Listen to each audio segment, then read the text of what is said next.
Hey everyone, welcome to week 3 of our Psalm study. And just in case you're joining us for the very first time, you are not really 3 weeks, like 15 days behind in your study. We are studying the Psalms this year, one Psalm at a time. So technically, if you're just joining us, you're only 2 lessons behind. And if you are just joining us, or you know someone who would like to join us, it is never too late. I can always email the information from past lessons to anyone who wants to join us at any time. So please continue to invite people to join us. I hope that we are narrowing down the technical troubles and everyone is getting a little bit more familiar with what is going on as far as when emails come and when updates come.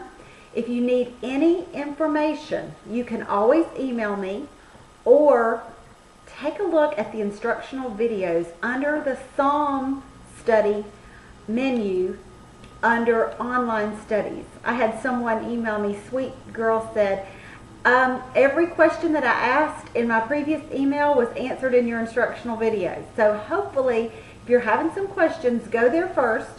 And then if those questions are not answered, feel free to email me. But I tried to meet and address all possible problems, although we have had more than what I thought were going to was going to happen before those instructional videos. So anyways, do welcome you to the brand new week, and we're at Psalm number 3, and the author of Psalm number 3 is David.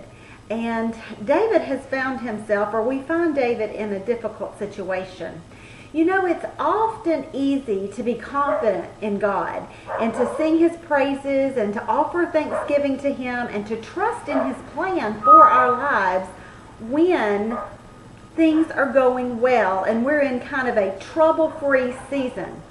We do have those every now and then, but we don't live in trouble-free seasons. We go through peaks and valleys. But confidence in God and singing praises and offering thanksgiving and trusting in His plans for our lives are more challenging as we face seasons of trials. And that is where we find David right now, in the ebb and flow of a trial. Now let me just paint a little bit of the picture for you. I have included 3 links to in today's post that will give you more background than what I'm able to give you in our video lesson.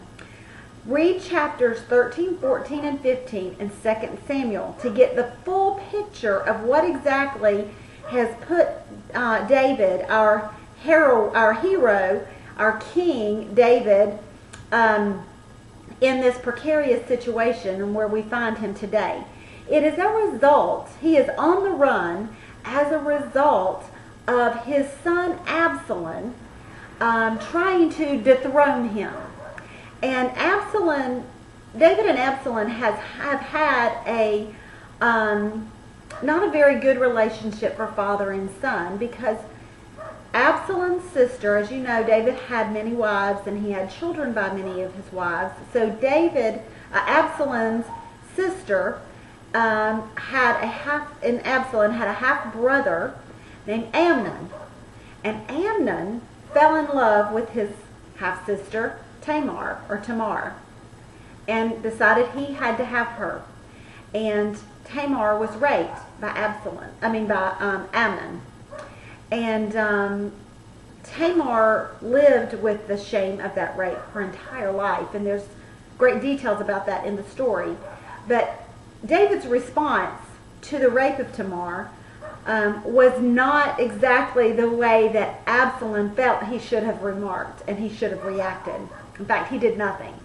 So Absalom took the situation into his own hands, and he basically had Amnon murdered, and then fled Jerusalem, and then came back, and then have now decided to rebel against his father for many things. Like I said, you really do need to read 13, 14, and 15. It's almost like something that you would see on Days of Our Lives or one of these daytime dramas that are on. How could this actually happen in God's Word? It actually did. So for the rest of the story, for the Tamar rape, in that situation, the rape of Tamar, it's in the 13th chapter of 2 Samuel. The rebellion that leads up to this point of where David is in chapter 15.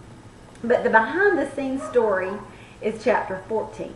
So whenever you have some time, sit down and read that. And it's really great reading to get the history of where this is coming from.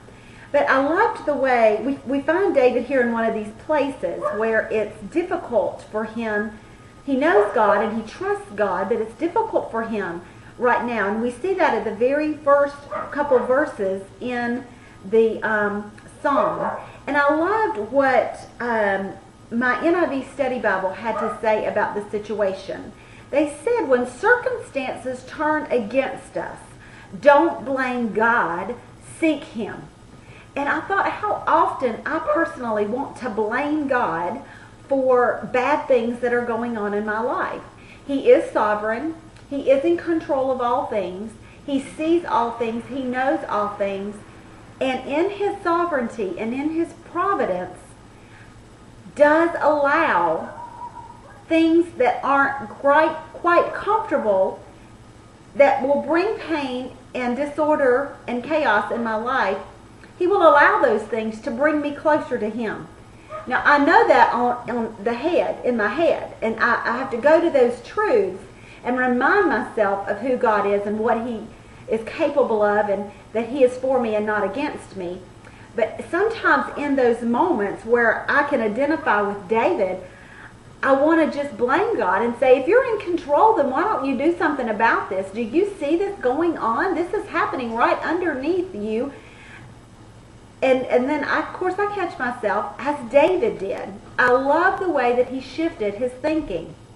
In verse 1 and 2, he says, "O Lord, oh my, how many are my foes?" And these are exclamation points. So I can imagine him, we don't know where he is physically, but I can imagine him in a stronghold, in a cave, somewhere in a bunker, just yelling out to God, "How many rise up against me? Many are saying of me, God will not deliver me."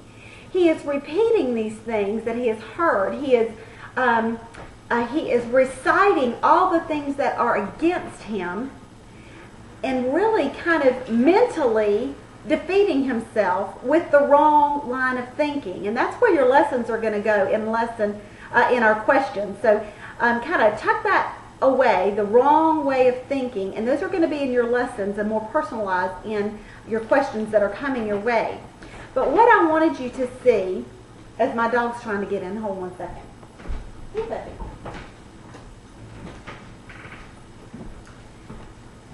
What I want us to focus on right here is the shift that David quickly made. After he's given himself these negative thoughts, these wrong ways of thinking, then he says something really phenomenal and really powerful. God will not deliver him. That's what he's repeating. He's repeating that script that he has heard people say about him. And then in verse 3 he says, "But you are my shield around me, O Lord. You bestow glory on me and lift my head. To the Lord I cry aloud, and He answers me from the holy hill, His holy hill. I lie down and sleep. I wake up because the Lord sustained me. I will not fear the tens of thousands drawn up against me on every side." Okay, so what he did here was he shifted his thinking. He reminded himself of who God actually is. And I thought, what a powerful thing for us to know today when our circumstances turn against us. Maybe you're in a place right now where your circumstances are turning against you. Maybe health, maybe relationships, maybe finances, maybe children, maybe your job. Who knows what your many may be right now. But in these times when God, it seems that God is not with us, we have to remember that He is for us and He is with us, God Emmanuel. David reminds us and recounts to himself that God is our defense. He is our shield. A shield is a weapon of defense in which a warrior would use to deflect darts that come their way. He is our protector and our defense. He talks about him bestowing his glory on David.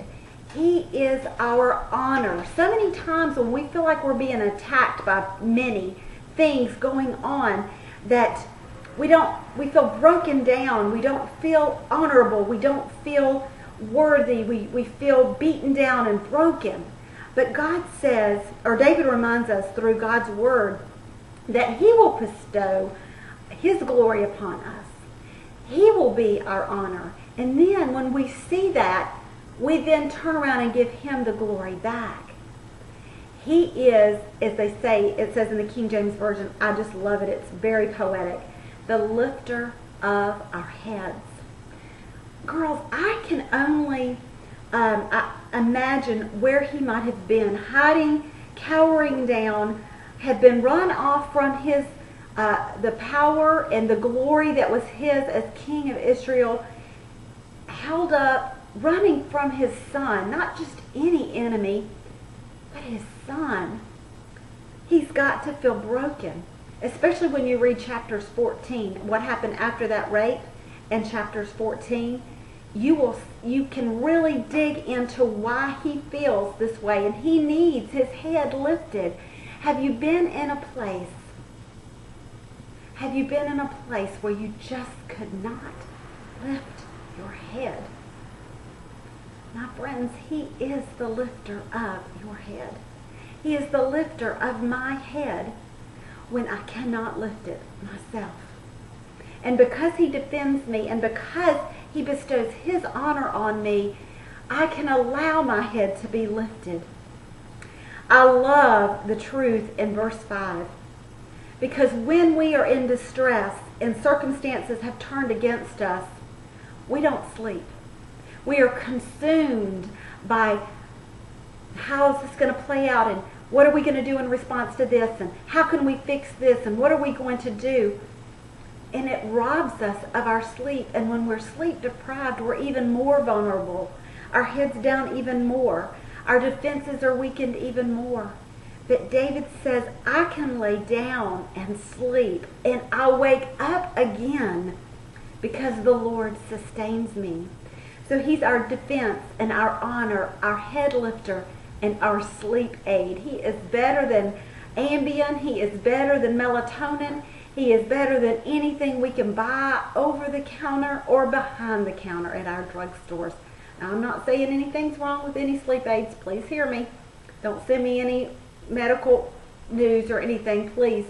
I'm just saying here in this circumstances, God is saying that I will give you what you need so that you can lie down and sleep and rest and wake up again.